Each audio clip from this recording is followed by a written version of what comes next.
11 साल में इन्होंने रोजगार छीन लिए, मजदूरों को सड़क पर ला दिया, किसानों के हक छीन लिए।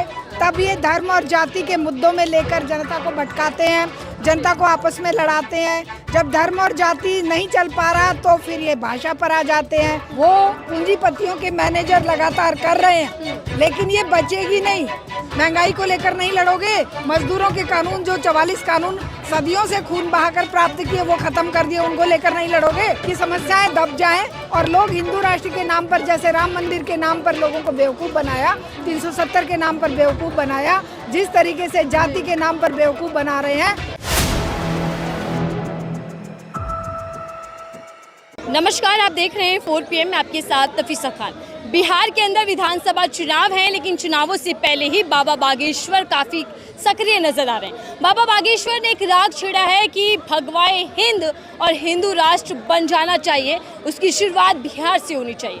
अब सवाल ये है कि बिहार में चुनाव है तो वहाँ हिंदुत्व के मुद्दे को क्यों भुनाने में लगे हैं, और बाबा बागेश्वर आखिरकार बिहार में कर क्या रहे हैं। मैं चर्चा की शुरुआत करती हूँ। समझती हूँ कि जहाँ एक तरफ मुद्दों पर चुनाव होता आया है देश के अंदर, तो वहाँ मुद्दों पर ना होकर केवल और केवल हिंदू मुसलमान या फिर भगवाए हिंद, हिंदू राष्ट्र या फिर बटेंगे कटेंगे नारे ही क्यों सुनाई देने लगते, और क्या इस नारों का असर बिहार में कुछ पड़ता नजर आएगा, या ये नारा और ये दावा पूरी तरीके से खोखला हो जाएगा। मेरे साथ शारदा जी हैं, परिचय की मोहताज हैं, तमाम मुद्दों पर बेबाकी से राय रखती हैं।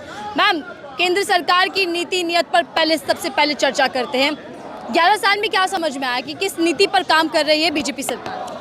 11 साल में इन्होंने रोजगार छीन लिए, मजदूरों को सड़क पर ला दिया, किसानों के हक छीन लिए, बिजली का काला कानून लेकर आए, स्कूलों पर ताले लगा दिए, महिलाओं को लगातार बलात्कार और मर्डर और उनकी दुर्गति की जा रही है, महंगाई आसमान छू रही है, कहीं पर भी कोई समस्या का समाधान नहीं जब देख पा रहे, तब ये धर्म और जाति के मुद्दों में लेकर जनता को भटकाते हैं, जनता को आपस में लड़ाते हैं। जब धर्म और जाति नहीं चल पा रहा तो फिर ये भाषा पर आ जाते हैं, क्षेत्र पर आ जाते हैं। फिर ये बाबा बागेश्वर जैसे, राम भद्राचार्य जैसे पालतुओं को लाकर आगे खड़ा कर देते हैं, जिससे कि ये व्यवस्था बची रहे, क्योंकि व्यवस्था आज मृत्युशैया पर पड़ी है, मरणासन है, क्योंकि इसे बचाने की जो तमाम कोशिशें हैं वो पूंजीपतियों के मैनेजर लगातार कर रहे हैं, लेकिन ये बचेगी नहीं। क्योंकि जिस तरीके से जनता बदहाली का जीवन जी रही है, जिस तरीके से जनता के अधिकार छीने जा रहे हैं, उन अधिकारों की बहाली के लिए, उन अधिकारों के लिए जनता लड़ेगी, सड़कों पे उतरेगी, और आज ये उसकी शुरुआत 9 जुलाई से हो रही है। लेकिन बिहार चुनाव है और बिहार के अंदर सियासी घमासान तो आप देख रहे होंगी। इंडिया गठबंधन सड़कों पर है, लेकिन बाबा बागेश्वर उधर कह रहे हैं कि भगवाए हिंद होना चाहिए देश के अंदर। देखिए, इंडिया गठबंधन भी जिन मुद्दों को लेकर सड़कों पर होना चाहिए, हमारी AUTUC या हमारे महिला संगठन या हमारे छात्र संगठन या हमारे युवा संगठन जिन मुद्दों को लेकर सड़कों पर है, उन मुद्दों पर कभी भी ये विपक्षी गठबंधन नहीं आता है। हमारा ये इनसे पूछना है, वोट की राजनीति के लिए ही सड़कों पे उतरोगे? जनता के मुद्दों को लेकर नहीं लड़ोगे? महंगाई को लेकर नहीं लड़ोगे? मजदूरों के कानून जो 44 कानून सदियों से खून बहाकर प्राप्त किए वो खत्म कर दिए, उनको लेकर नहीं लड़ोगे? किसानों के काले कानून वापस लेने के बाद भी बैकडोर से उन्हें फिर से ट्रंप की गोदी में बैठकर बीजेपी सरकार और हमारे मोदी जो है उनको लागू करने की उसमें कोशिश में लगे हुए हैं। इन सब मुद्दों को लेकर क्यों नहीं लड़ रहे हो भाई तुम? इन सब मुद्दों के लिए तुम्हारे पास लड़ाई का कोई काम नहीं है। तुम लड़ते हो तो चुनावी राजनीति को लेकर लड़ते हो। ये चुनावी राजनीति किसी का कोई भला नहीं करने वाली। ये गजबाए हिंद, कटवाए हिंद, जो भी बकवास करें, उस बकवास को लेकर जनता को इनके मुंह पर तमाचा मारना चाहिए कि हम ना हिंदू राष्ट्र का हमें डिमांड है, हमें रोटी की डिमांड है, रोजगार की डिमांड है, शिक्षा की डिमांड है, हमारे समस्याओं के समाधान की डिमांड है। लेकिन बाबा बागेश्वरी कह रहे हैं कि जिस बिहार में चुनाव होने वहाँ जाकर कि हिंदू राष्ट्र अगर बनता है तो सबसे पहला राज्य हिंदू का बिहार होगा। इसके सियासी मायने क्या समझ आ रहे हैं? देखिए, बिहार अपने आप में क्रांतिकारियों की जमीन रहा है। नालंदा विश्वविद्यालय ज्ञान का प्रचार केंद्र रहा है। बिहार के लाखों युवा आपको IAS IPS मिल जाएंगे। आज बिहार को जिस तरीके से बर्बाद किया है इस सत्ता ने, 20 साल की सत्ता ने, जो ये सुशासन बाबू या बीजेपी के गठबंधन से बर्बाद किया गया है, ये आज वहाँ पर हिंदू राष्ट्र के बहाने समस्याओं पर सीमेंट डालना चाह रहे हैं कि समस्याएं दब जाएं और लोग हिंदू राष्ट्र के नाम पर, जैसे राम मंदिर के नाम पर लोगों को बेवकूफ़ बनाया, 370 के नाम पर बेवकूफ़ बनाया, जिस तरीके से जाति के नाम पर बेवकूफ़ बना रहे हैं, वैसे ही आज बिहार के चुनाव की वोट का कंसोलिडेशन ये कर पाए केवल हिंदू राष्ट्र के नाम पर, लेकिन जनता ठोकर मारेगी। भले ये चुनाव में हेराफेरी करके और जो जिस तरीके से चुनाव आयोग इनकी गोदी में बैठा है, जिस तरीके से कोर्ट इनकी गोदी में बैठा है, भले ही चुनाव जीत जाए, लेकिन जनता इनके इन बुलावे में नहीं आने वाली है।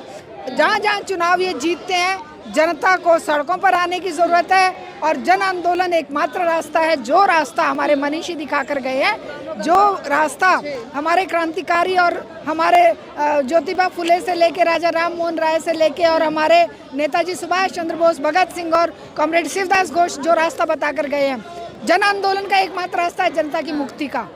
चुनावी राजनीति मुक्ति नहीं दे सकती। चुनावी राजनीति, लेकिन मैम प्रदर्शन तो खूब हुए, लंबे लंबे सालों तक चले, लेकिन उसका असर केंद्र पर कितना पड़ पाया? क्योंकि मोदी सरकार तो अलग ही बताती है कि डंका बज रहा है। देखिए, चुनाव, ये जो आंदोलन है, आंदोलनों को जब तक सही विचारधारा और सही नेतृत्व में संगठित नहीं किया जाएगा, तब तक ये चुनाव, ये जो आंदोलन होंगे और ये जनता में एक लहर के रूप में आते जाते रहेंगे। लेकिन जब सही नेतृत्व और सही विचारधारा और भगत सिंह के बताए रास्ते पर, कॉमरेड शिवदास घोष के बताए रास्ते पर जनता एकजुट होकर सही नेतृत्व में आएगी और अपने हक के लिए खड़ी होगी, और जब इनके धर्म, जाति और हिंदू राष्ट्र के बुलावे को ठोकर मारेगी, जब वो ये युवा पीढ़ी को जो कांवड़िए बनाकर और धर्मांधता में डुबोकर जो ये चालें चल रहे हैं, उनको जब जनता ठोकर मारेगी, तभी जनता की मुक्ति संभव है, तभी जनता का उद्धार होगा। मैम, यूपी से लेकर महाराष्ट्र में नारा दिया गया बटेंगे तो कटेंगे, और अब बिहार के अंदर हालांकि बाबा बागेश्वर का ये नारा है कि भगवाए हिंद हो। भगवा कलर से इतना प्रेम और तिरंगे को बदलने की मांग बीजेपी विधायक ने की थी, आपकी नोटिस में होगा। आखिर दिक्कत क्या है? बीजेपी की मानसिकता क्या नजर आ रही है? बीजेपी की मानसिकता मुट्ठी भर पूंजीपतियों की सेवा करने की है। देशी विदेशी कॉरपोरेट के गुलाम ये सरकार, गुलाम ये बीजेपी लगातार आज से नहीं 100 साल से आरएसएस और बीजेपी का ये गठबंधन जनता को 5000 साल पुरानी गुलामी की व्यवस्था में धकेलना चाहता है।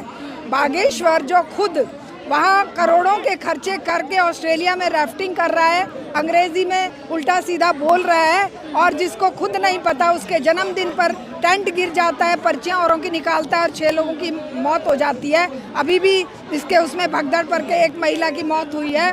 तो ये अपनी पर्चियाँ नहीं निकाल पाता, जनता को एक जाहिल और मूर्ख जनता बनाना चाहता है, क्योंकि जनता की राजनीतिक चेतना को, सामाजिक चेतना को और उनकी सांस्कृतिक चेतना को 75 साल से इन सरकारों ने रौंदा है।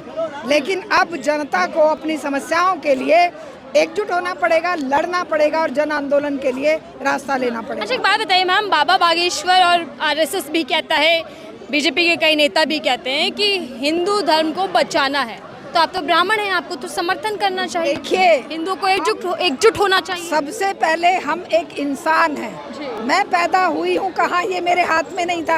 हो सकता है मैं दलित के घर पैदा होती, हो सकता है मैं मुस्लिम के घर पैदा होती, हो सकता है मैं आदिवासी, ये मेरे हाथ में नहीं, लेकिन मैं एक अच्छा इंसान बनूँ, ये मेरे हाथ में था।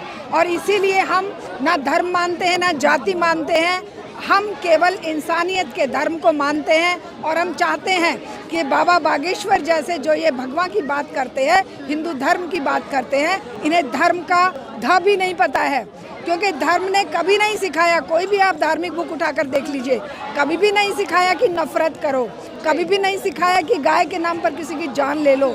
हिंदू धर्म को सबसे ज़्यादा बर्बाद किया है, नुकसान पहुँचाया है, उसके प्रति विश्व में नफरत फैलाई है।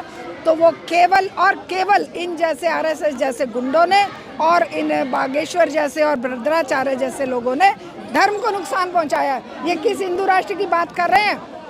ये जब मॉब लिंचिंग करते हैं, इंसान की जान लेते हैं, कौन से धर्म ग्रंथ में लिखा हुआ है? कौन सा धर्म ग्रंथ कहता है कि भाई तुम दूसरे की जान ले लो?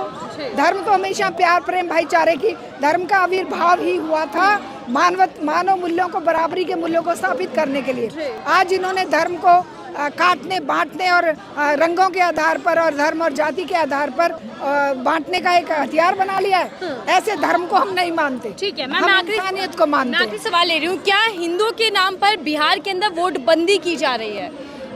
वोटों को लामबंद किया जा रहा है क्योंकि बार बार हिंदुत्व का मुद्दा बिहार में गरमाया है। देखिए, वोट बंदी अगर विपक्ष इसी तरह से अपने मुंह में दही जमाकर केवल गाहे बगाहे कभी कभी निकला, अगर विपक्ष लगातार सड़कों पर नहीं आया और जन समस्याओं को, जनता को अपनी माँ समझकर, जनता को ही अपना उद्देश्य समझकर, ये जनता को नहीं समझ रहे हैं, ये विपक्षी दल भी पूंजीपतियों को अपना उद्देश्य समझते हैं। They are waiting for their कृपा दृष्टि कि कब पूंजीपतियों की कृपा तुम्हारे ऊपर हो।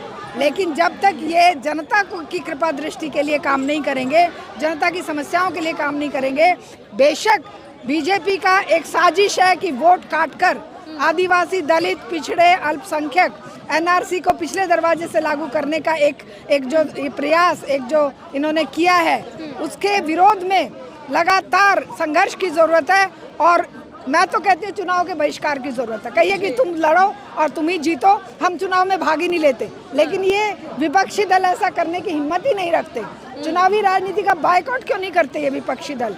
पूरी तरह से बायकॉट कर देना चाहिए, तभी जन आंदोलन खड़े होने। चलिए ठीक है, चुनाव बिहार में है लेकिन सियासत पूरे देश भर में गरमाई है और अब जनता खुलेआम ये कह रही है कि जो वोटों की बंदी है या फिर जो बाबा बागेश्वर समेत बीजेपी नेता बिहार के अंदर भगवाए हिंद या फिर हिंदू राष्ट्र की जो बात कर रहे हैं, हिंदू के मुद्दों पर जो जनता को लुभाने की कोशिश कर रहे हैं, वो केवल और केवल चुनाव जीतने का एक प्रयास है। सियासी ध्रुवीकरण जनता का करना चाहती है सरकार, इसीलिए तमाम चीज़ें वहाँ देखने को मिल रही है। बहरहाल इस रिपोर्ट को लेकर आपकी क्या राय जो साझा कीजिएगा। देखते रहिए 4 PM, मैं थी आपके साथ नफीसा खान।